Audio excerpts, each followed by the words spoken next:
Hello students, welcome back to our YouTube channel. तो हम देख रहे हैं सी प्रोग्राम का सीरीज, जिसमें हम आज देखेंगे write a program to find the factorial of the given number using recursion. तो जैसा कि आपको पता है कि जो factorial of the given number है उसका हम वीडियो बना चुके हैं और उसका लिंक डिस्क्रिप्शन बॉक्स में दिए हुए हैं। इस वीडियो में हम रिकर्शन से फैक्टोरियल फाइंड करेंगे। रिकर्शन पढ़ने से पहले, जानने से पहले आपको फंक्शन आना चाहिए, क्योंकि फंक्शन का ही एक पार्ट है रिकर्शन। ठीक है, तो फंक्शन का भी हम बहुत सारा वीडियो बना चुके हैं, जिसका लिंक डिस्क्रिप्शन बॉक्स में दिया हुआ है, आप वो भी जाके देख सकते हैं। तो चलिए हम शुरू करते हैं रिकर्शन। तो सबसे पहले क्या करते हैं कि रिकर्शन के बारे में थोड़ा सा डिफिनेशंस देख लेते हैं और थोड़ा सा समझ लेते हैं। उसके बाद हम फैक्टोरियल का एग्जाम्पल देख के और फैक्टोरियल को यूजिंग रिकर्शन हम बनाएंगे। तो चलिए हम शुरू करते हैं। और हम क्या करते हैं कि सबसे पहले फंक्शन का रिकर्शन का डिफिनीशंस देख लेते हैं। रिकर्शन का जो डिफिनीशंस होता है वो, recursion is a programming technique that allows the programmer to express operations in the terms of themselves. ये बुक का डिफिनीशंस है। अगर इसको समझने के लिए रिकर्शन को समझे तो ये function that calls itself is called recursive function. यानी कि जब वैसा फंक्शन जो खुद को बार बार कॉल करने लगे तो वो क्या हो जाएगा कि रिकर्शन, उसको हम बोलते हैं रिकर्सिव फंक्शन, उसको हम बोलते हैं। जैसे मान लीजिए कि कोई फंक्शन है, जैसे मान लीजिए कि कोई इंट मेन हम लिए और उस इंट मेन में हम क्या किए कि एबीसी नाम का कोई एक फंक्शन बना लिए, और इस एबीसी को हम क्या किए कि फंक्शन को डिफाइन किए, यहाँ पे स्टेटमेंट्स लिखे और फिर से इस एबीसी को हम कॉल कर लिए। तो क्या होगा कि ये बार बार रिपीट करेगा, तो इसी को हम बोलते हैं रिकर्सिव फंक्शन, यानी कि फंक्शन कॉल इटसेल्फ, यानी कि ये जो फंक्शन है वो खुद को ही कॉल कर रहा है। तो इसमें एक प्रॉब्लम क्या होगा कि जब रिकर्सिव फंक्शन होगा उसमें एक कंडीशंस होगा एग्जिट करने का। अगर एग्जिट करने का कंडीशंस नहीं लगाइएगा, यानी कि लूप को टर्मिनेट करने का कंडीशंस नहीं लगाइएगा, तो ये लूप क्या हो जाएगा कि इन्फिनिटी टाइम्स चलना स्टार्ट हो जाएगा। क्या हो जाएगा? इन्फिनिटी टाइम्स चलना स्टार्ट हो जाएगा, क्योंकि ये कभी ब्रेक ही नहीं होगा, ये क्योंकि बार बार ये लूप चलना स्टार्ट हो जाएगा, तो इन्फिनिटी टाइम्स चल जाएगा। तो इसके लिए हमको क्या करना पड़ेगा कि एक एग्जिट लूप लगाना पड़ेगा, जो क्या होगा कि एक ऐसा कंडीशंस आएगा जहां पे ये क्या होगा कि इस लूप के थ्रू, यानी कि ये जो कंडीशंस लगाएंगे इसको हम बोलते हैं बेस केस, यानी कि इस बेस केस के थ्रू हमारा जो आउटपुट है वो सही करेक्ट आंसर देगा, यानी कि आउटपुट जो है मेरा वो सही देगा। ठीक है, जो होता है वो क्या होता है कि function call itself is called as recursive function. और फंक्शन जब हम बार बार खुद को कॉल करेंगे तो क्या होगा कि वो इन्फिनिटी टाइम चल जाएगा। तो इन्फिनिटी टाइम चल जाएगा तो हमको एक ऐसा कंडीशन लगाना पड़ेगा जहां पे क्या होगी कि वो फंक्शन मेरा टर्मिनेट कर जाए, और जो फंक्शन हम यूज करेंगे, जो कंडीशन से यूज करेंगे, उस कंडीशन को बोलते हैं हम बेस केस। ठीक है, ये याद रखिएगा, एग्जाम्पल वाइवा के लिए आपको इम्पोर्टेंट है और कंपैरेटिव एग्जाम के लिए भी ये इम्पोर्टेंट है। अब चलिए हम समझते हैं कि फैक्टोरियल क्या होता है। तो फैक्टोरियल का जो सिंपल वीडियो है उसका भी हम लिंक डिस्क्रिप्शन बॉक्स में दिए हुए हैं।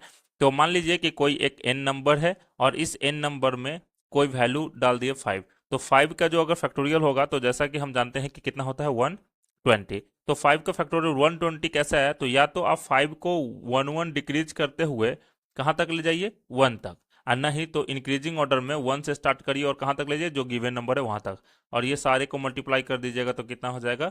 120 हो जाएगा। तो चलिए अब हम क्या करते हैं कि कोड की तरफ चलते हैं, और यहाँ पे हम hatch include stdio.h header file लिख लिए हैं। उसके बाद इंट मेन फंक्शंस लिख लिए। उसके बाद क्या करते हैं कि एक डाटा टाइप बनाएंगे, और हम एक फैक्टोरियल जिस नंबर का फाइंड करना है उस नंबर का हम इनपुट कराएंगे। तो उसके लिए डाटा टाइप बना लेते हैं इंटीजर टाइप का इंट, और एक नंबर बना लेते हैं एन। ठीक है, ये जो एन हो गया वो वेरिएबल हो गया और इंट हो गया डाटा टाइप।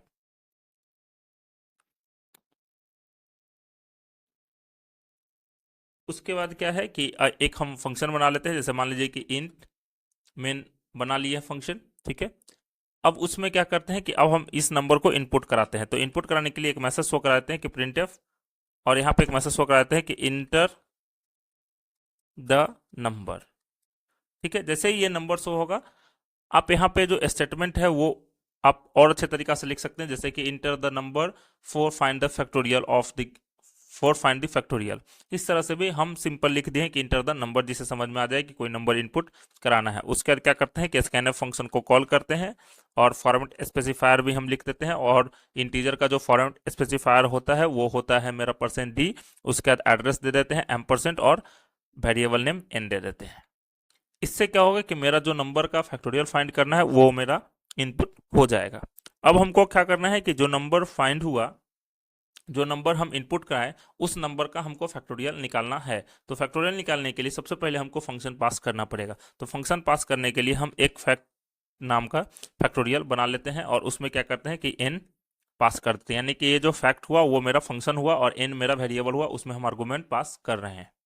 अब जैसे ही ये आर्गूमेंट पास किए, यानी कि फंक्शन को हम कॉल किए, तो कहीं ना कहीं फंक्शन डिफाइन होगा। तो हम क्या करते हैं इंट और एक फैक्ट, और यहाँ पे हम क्या करते हैं कि एक इंट और x नाम का वेरिएबल बना लेते हैं। इससे क्या होगा कि यहाँ पे जो फंक्शन है मेरा फैक्ट, वो फैक्ट क्या किए कि हम यहाँ जो ये फैक्ट है, ये फैक्ट यहाँ से मेरा थ्रो किए, ये n का वैल्यू, ये फंक्शन कॉल किए यहाँ पे।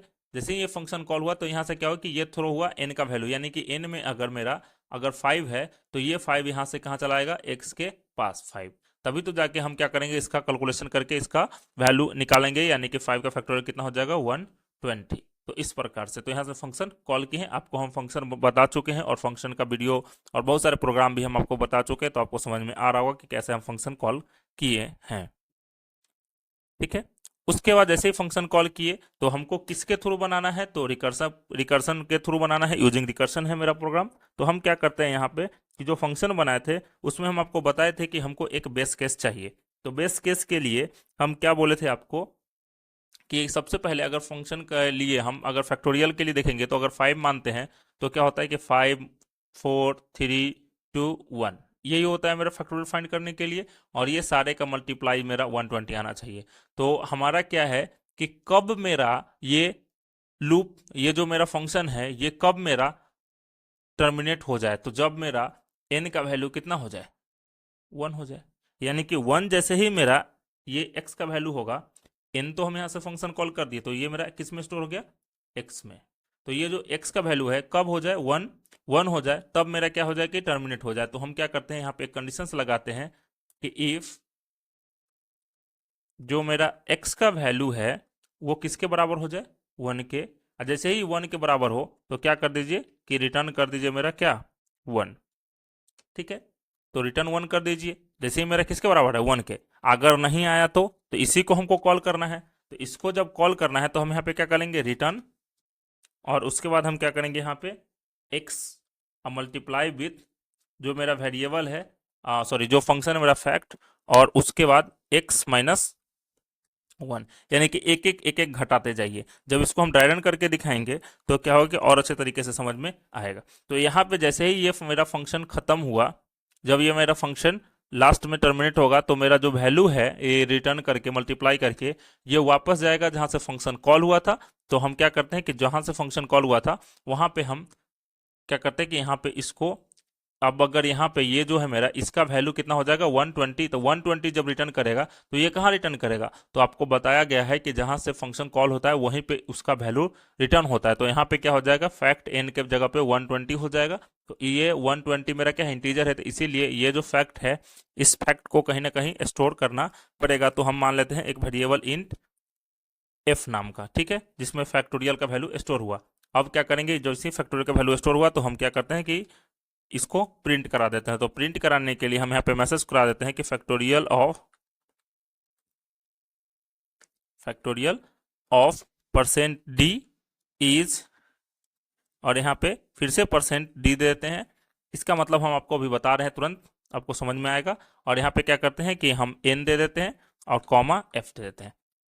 ये जो पहला फैक्टोरियल है इसका मतलब हुआ कि जो n गिवन नंबर है वो यहाँ पे हो इज, यानी कि फैक्टोरियल ऑफ 5 इज कितना होना चाहिए, 120। तो n में मेरा 5 है स्टोर और f में मेरा क्या हो जाएगा स्टोर, 120 हो जाएगा। आप इसको इस तरह से भी लिख सकते हैं। तो एक ये मेथड हो गया। दूसरा मेथड ये है कि आप यहीं पे आप प्रिंटफ फंक्शन को कॉल कर लीजिए, यानी कि हम क्या करते हैं कि इसको यहीं पे इसको कॉपी कर लेते हैं और एक बार और फिर से हम क्या करते हैं कि पेस्ट कर देते हैं। और यहाँ पे जो है ये, यहाँ पे हम फंक्शन को लिख देते हैं, तो FACT और यहाँ पे n फंक्शन कॉल किए थे, तो ये ठीक है। अभी हम क्या करते हैं कि इसको हम कमेंट कर देते हैं और ऊपर वाले को हम कमेंट आउट कर देते हैं, और ये मेरा प्रोग्राम बनके रेडी हो चुका है। चलिए हम क्या करते हैं कि इसको अब रन करके दिखाते हैं और फिर इसको ड्राई रन करके भी दिखाएंगे। तो जैसे ही हम इसको कंपाइल किए और रन किए तो ये मेरा सक्सेसफुली प्रोग्राम रन हो चुका है, और यहाँ पे मैसेज हो रहा है कि इंटर द नंबर। तो हम नंबर 5 इंटर कराते हैं, और जैसे ही प्रेस करेंगे हम इंटर बटन, तो क्या होगा कि इन फैक्टोरियल ऑफ 5 इज 120, मेरा आंसर सही आ गया है। अब चलिए हम आपको समझाते हैं कि ये जो मेरा है ये कैसे मेरा ड्राई रन होता है और कैसे ये मेरा इसका लॉजिक रन करता है।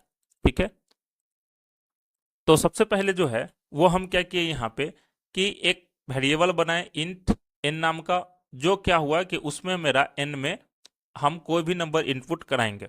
तो इंटर द नंबर स्कैनफ के थ्रू हम n में एक वैल्यू इनपुट कराएं, जो कि यहाँ पे 5 मेरा इनपुट हो रहा है, तो हम यहाँ पे 5 कराएं। उसके बाद हम क्या किए कि एक फंक्शन बनाए और फंक्शन कॉल किए। तो फंक्शन जो है वो फैक्ट नाम का हम बना लिए हैं, और उसमें क्या किए कि हम n डिफाइन कर दिए, यानी कि इस जो वैल्यू है इस वैल्यू को हम पास कर दिए हैं। ठीक है, तो यहाँ पे मेरा n हो गया। अब जैसे ही ये फंक्शन कॉल हुआ, तो फंक्शन जैसे ही कॉल होता है तो फंक्शन डिफिनेशंस के पास चला जाता है। तो फंक्शन डिफिनेशंस में क्या है मेरा इंट फैक्ट, फिर मेरा इंटीजर डाटा टाइप और एक्स वेरिएबल, यानी कि यहाँ से जो n का वैल्यू जो हम थ्रो किए हैं वो कहीं ना कहीं जाके स्टोर होना चाहिए। तो हम यहाँ एक डाटा टाइप बनाए हैं, इंट x नाम का वेरिएबल लिए हैं, और उसमें हम क्या किए, इसको हम यहाँ पे थ्रो कर दिए हैं। ठीक है, तो ये x में मेरा भी 5 आ गया है। उसके बाद क्या है कि अब हम मेरा ये काम करना स्टार्ट करेगा। तो ये जब काम करना स्टार्ट करेगा तो इसमें क्या होता है कि मेरा यहाँ पे जो है वो अब आया इफ x इक्वल टू 1, तो ये कंडीशन क्या हो गया मेरा फॉल्स। फॉल्स हुआ तो नीचे आया, नीचे आया तो x का वैल्यू कितना है मेरा 5 है, और मल्टीप्लाई विथ फैक्ट 5 माइनस 1 कितना हो जाएगा 4। फिर से ये रिटर्न ऊपर जाएगा, क्यों, क्योंकि यहाँ फैक्ट 4 है। फिर से ऊपर आया, अब x का वैल्यू कितना हो गया, पहले x का वैल्यू था मेरा 5, अब वो एक घट गया क्योंकि n-1 हो गया तो 4 हो गया n का वैल्यू।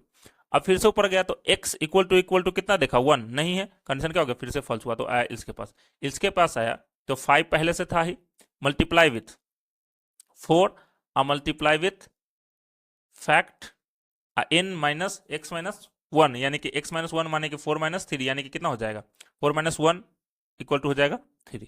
फिर से ये ऊपर जाएगा, ऊपर गया तो फिर से चेक करेगा x equal to 1, no, condition क्या हो गया फॉल्स। फॉल्स हुआ तो फिर से आएगा 5 4 पहले से था ही, अब क्या हो जाएगा 3 मल्टीप्लाई विथ फैक्ट, और 3 माइनस 1 कितना हो जाएगा 2। ठीक है, ये भी कंडीशन क्या हो गया, ये हो गया। फिर से ऊपर गया क्योंकि अभी कंडीशन क्या हुआ मेरा फॉल्स नहीं, इसी फंक्शन को बार बार कॉल कर रहा है, इसीलिए हम बोले हैं कि ये जो इफ वाला है ये इसको हम बोलते हैं क्या, तो बेस केस, क्या बोलते हैं बेस केस। अगर ये नहीं लगाएंगे तो ये बार बार इसी प्रकार से रिपीट करते जाएगा, हम आपको दिखा रहे हैं। ठीक है, इल्स हो गया। अब क्या हुआ, जैसे ही ऊपर गया तो फिर देखा x इक्वल टू 1, कंडीशन क्या हो गया फॉल्स। फॉल्स हुआ तो फिर से ये नीचे आएगा, नीचे इल्स के पास आया, तो यहाँ पे क्या मिला कि फिर से 5 4 3, अब आया 2, यहाँ पे फैक्ट 1। ठीक है, यहाँ पे क्या फैक्ट 1। अब फिर से ऊपर गया तो यहाँ पे क्या मिला 5, रिटर्न में कितना मिला 1, क्योंकि ये कंडीशन ट्रू हो गया। अब x इक्वल टू 1 तो रिटर्न में आ गया 1, यानी कि इसके जगह पे कितना हो गया 1, और ये सारे को मल्टीप्लाई करके कितना हो जाएगा 120। देखिए ये एक ऐसा कंडीशन है जहां पे क्या हो जाएगा, अब फंक्शन कॉल हुआ नहीं हुआ, क्योंकि यहीं से रिटर्न कर दिया इसका वैल्यू। समझ में आया। तो ये मेरा बेसिक क्या होता है कि इसीलिए हम बोलते हैं कि जब भी रिकर्सन फंक्शन का बनाएंगे तो आपको याद रखना है कि एक आपको बेस केस बनाना पड़ेगा, और वो ही बेस केस क्या होगा कि उस जो फंक्शन को बार बार जो कॉल कर रहा है उसको क्या कर देगा कि टर्मिनेट कर देगा, और आपको आंसर दे देगा करेक्ट। अगर हम बेस केस नहीं लगाते तो क्या होता है कि ये बार बार फिर से कॉल होते जाता और इन्फिनिटी टाइम्स चल जाता। तो अगर ये वीडियो आपको अच्छा लगा हो तो प्लीज लाइक कीजिए, सब्सक्राइब कीजिए और अपने दोस्तों के साथ शेयर कीजिए। जल्दी मिलते हैं न्यू वीडियो में। Thank you so much for watching this video.